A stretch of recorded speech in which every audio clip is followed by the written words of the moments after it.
Welcome back to my YouTube channel. Today we're gonna figure out how. Today I have a bikini bottom, like a SpongeBob. Hi guys, welcome back to our YouTube channel. This is Mom Shea and this is my little kiddo named Miggy.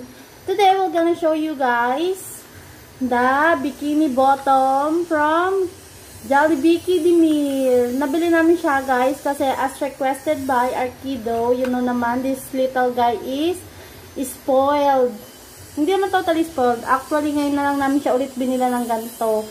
And maganda naman kasi talaga siya. Ang dami talagang nagandahan dito. And para siyang collector's item. Imagine mo kung bibili ka sa mga kilalang toy store ng ganito. Yung isang ganito magkano na agad. Eh, imagine sa Jollibee, makakakain ka na, may free toy ka pa. Kaya talagang pinush namin na makumpleto namin siya agad. By the way, mga moms, this kiddie meal, nakuha namin siya lahat. Bali, 6 pieces tong toy from Jollibee. Nakuha namin siya lahat sa isang bucket of Chicken Joy.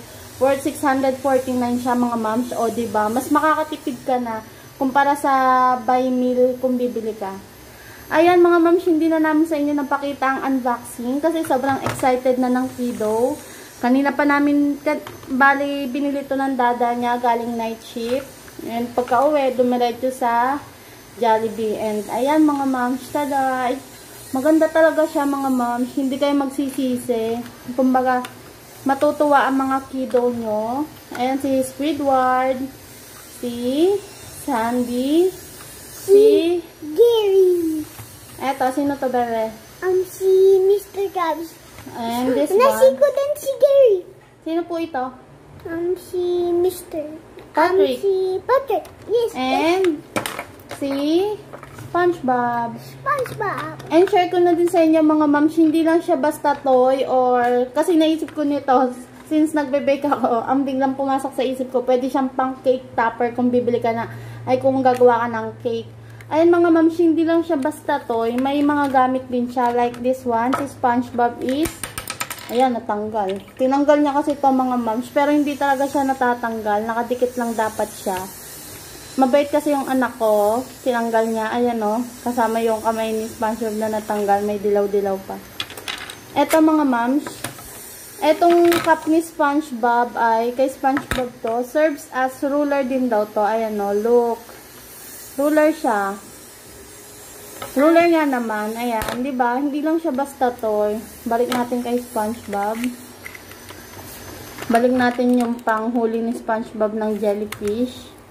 And dito naman po tayo kay Patrick.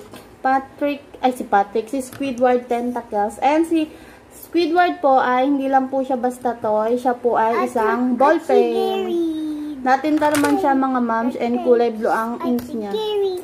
Ayan, diba? Kaya mahirap siyang gamitin pansulat. Trinay namin kanina kasi masyado malambot yung katawan ni. Pero pwede na din. Ayan. And then, si Sandy. Si Sandy po ay isa siyang pantasa.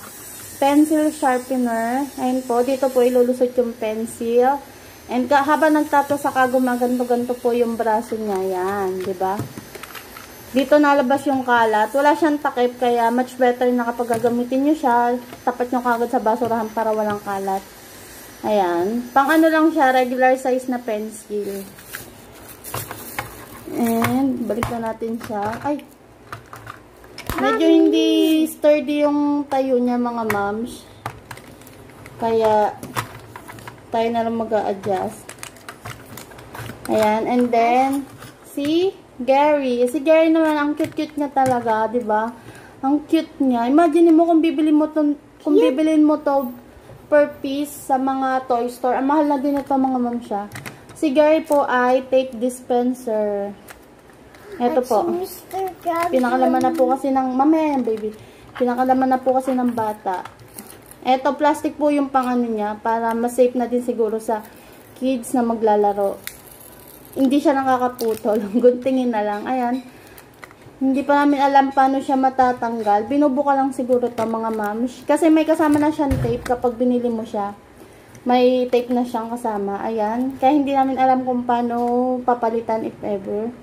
Figure out na lang natin sa sunod. Ayan, balik na po natin si Gary. What is Gary? And then, si Mr. Crab. Si Mr. Crab po is, ang laman niya po ay eraser. Eraser na hugis coins. Tada! Look, oh. Parang siyang candy.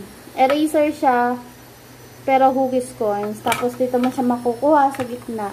Sa tiyan ni Mr. Crab. Diba si Mr. Crab kasi sa SpongeBob is mukhang pera. Ayan mga moms. Eto, si Mr. Crab, ulitin natin ay isa po siyang eraser. May laman po sa tiyan si Mr. Crab na eraser. Yan. Eraser siya na hugis coin. Coin siya ng Bikini Bottom. And then, eto po si Patrick. Pang stamp. Yan. Pang ano si Patrick, baby? Pang stamp. Si Patrick na, tingnan niyo po yung braso ng aming Junakis, pati po ang kanyang damit. Tadtad na po ng pula-pula. Tadtad na po ng pula-pula ang batang mabait. Ayan po, si Patrick po is pang stamp siya. And syempre, mukha po ni Patrick ka nandyan. Ito po ay ukab-ukab na kasi kalalaro ng bonita ng batuta. Ewan ko po paano po ginawa niya.